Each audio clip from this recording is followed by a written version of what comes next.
The Israeli government has announced that the country will be expanding. What else is new, you might ask? Well, this time they're being pretty explicit about why.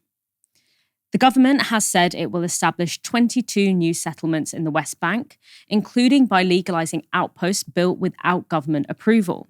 And it's doing so to deliberately block the formation of a Palestinian state. The decision followed a secret vote by the Security Cabinet of Israeli Prime Minister Benjamin Netanyahu's government. Announcing the decision, Israel's Ministry of Defense released this statement. The new settlements are all placed within a long-term strategic vision whose goal is to strengthen the Israeli hold on the territory, to avoid the establishment of a Palestinian state, and to create the basis for future development of settlements in the coming decades. So much for that two-state solution that the world keeps blaming the Palestinians for not taking. The motion was apparently put forward by Israel's far-right finance minister, Bezalel Smotrich, himself a settler. He posted this online. "We did not take foreign land, but the inheritance of our fathers. 58 years since the liberation of Judea and Samaria, a once-in-a-generation decision. We led a historic decision for settlement, 22 new settlements in Judea and Samaria, the renewal of settlement in northern Samaria, and the strengthening of the eastern boulevard of the State of Israel, the defensive wall of the State of Israel. This is a great day for settlement and an important day for the State of Israel. Through hard work and tenacious leadership, we have succeeded in creating a profound strategic change, returning the State of Israel to a path of construction, Zionism, and vision. Settlement in the land of our ancestors is the protective wall of the State of Israel. Today, we have taken a huge step to strengthen it. The next step, sovereignty." Some of the new settlements will be along the West Bank border with Jordan, while others will be along the highway connecting Jerusalem and Tel Aviv. It's just another in the constant grabbing of land from Palestinians by Israelis. This map shows how little of the West Bank remains under Palestinian control. Just the areas in yellow, where darker yellow shows more built-up towns and cities. But the purple is all Israeli occupation and settlement, with those settlements and their municipal boundaries also gradually growing larger. And some of those settlements are hardly settlements at all, but lush, cultivated luxury residential areas. Ma'ale Adumim is an urban Israeli settlement and city council firmly in Palestinian territory, 4 miles east of Jerusalem. It boasts palm trees and well-watered lawns, a population of 40,000 Israelis, and at least 21 schools and 80 kindergartens. There's also an amusement park. And let's not forget the stunning views over the lands constantly being stolen from Palestinians. You know, there's often a distinction that people try to make between, we saw it when David Cameron and then David Lammy were talking about taking action against extreme West Bank settlers.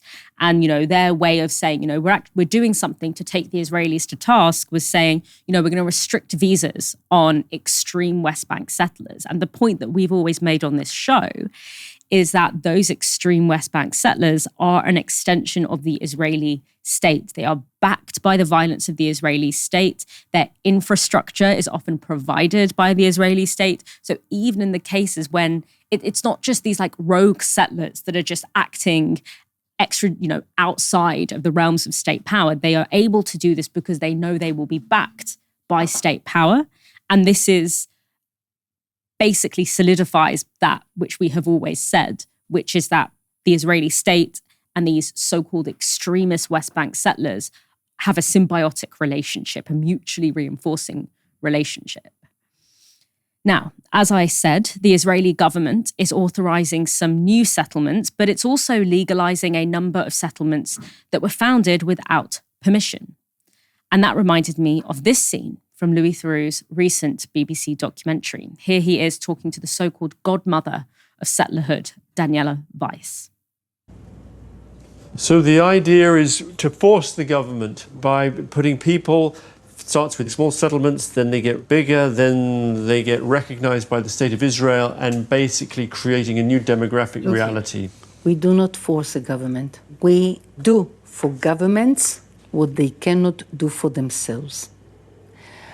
Even if you take Netanyahu now, he is very happy with what we do here and also about our plans to build Jewish communities in Gaza. He's happy about it, but he cannot say it. He says the opposite. It's not realistic. Good! We will make it realistic. It's not forcing the government, it's helping the government. It's step number one in politics. You don't force the government, you give the government the courage, the ability, the public support, the political support. I think you understand what I said, even if you disagree.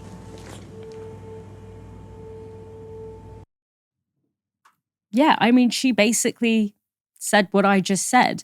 Yes, Netanyahu can't outwardly, or, the Israeli state can't outwardly promote this, but they allow it to happen in the knowledge that when it does happen and the dust has settled, quite literally on these settlements, they'll be able to offer tacit support. That's how it works. She literally told us that that's how it works. And weeks later, we're watching it happen live. Last year, Netanyahu's government approved the largest seizure of land in the occupied West Bank in more than 3 decades. The settler watchdog, Peace Now, declared it, quote, the largest single appropriation approved since the 1993 Oslo Accords. These new authorizations now add to that grim record.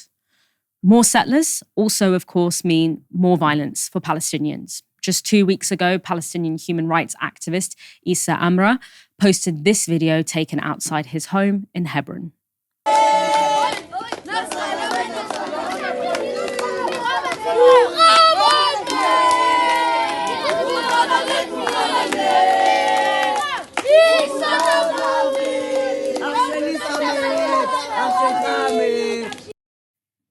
In case you're listening to the podcast, that was a group of Israeli settler youths outside of Amra's house, throwing stones, shouting and threatening him after they'd set a large fire in his garden. And of course, they were protected by Israeli soldiers.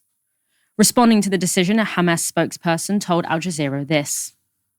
The announcement of the building of 22 new settlements in the West Bank is part of the war led by Netanyahu against the Palestinian people. A spokesperson for Israeli human rights group B'Tselem said this. Israel continues to promote Jewish supremacy through the theft of Palestinian land and the ethnic cleansing of the West Bank. The Israeli government is openly and blatantly working to destroy the Palestinian people and any chances for a normal future for the people living between the Jordan River and the sea. The international community is enabling Israel's crimes by standing aside while millions of Palestinians are subjected to this racist and brutal regime of the Israeli government. Stephen, that Daniela Weiss clip, when she says, we do what the government cannot do, with like a kind of wink and a nudge, what do you make of that? Well, I think it just gives excellent political analysis of her function within this settler state, basically. And it is a settler state. We're not just talking about the West Bank, we're talking about all of it. They sort of are pioneers, you might say. They sort of go onto the frontier of Israel into the West Bank.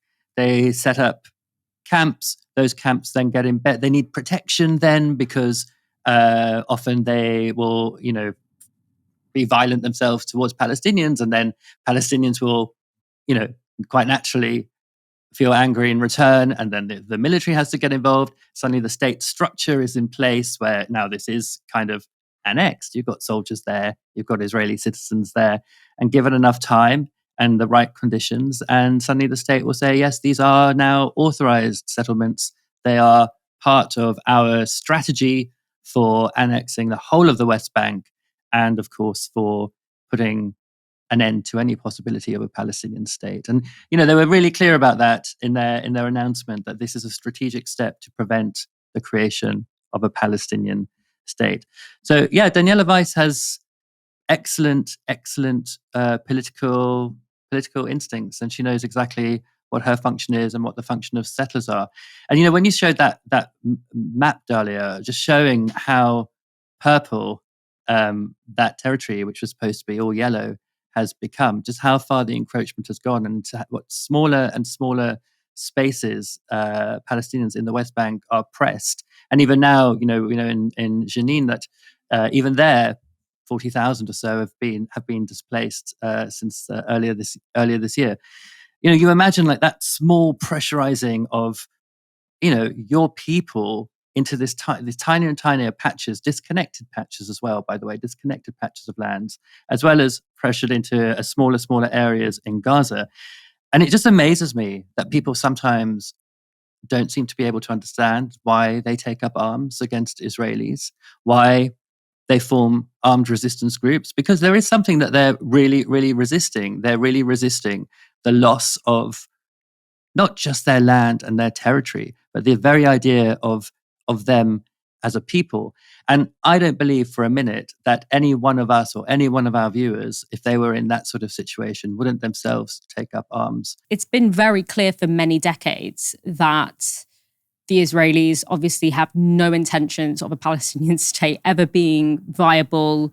It's never been realistic in the current kind of way that power is organized. But now we have like members of the government saying we are actively taking action to make sure that a Palestinian state will never come into being. We had, I'm pretty sure that Tzipi Hotelevi said the same thing. The Israeli ambassador to Britain said, when she was asked, like, do you believe that Palestinians should have a state? And she was like, how can there be how can you say that there can be a Palestinian state?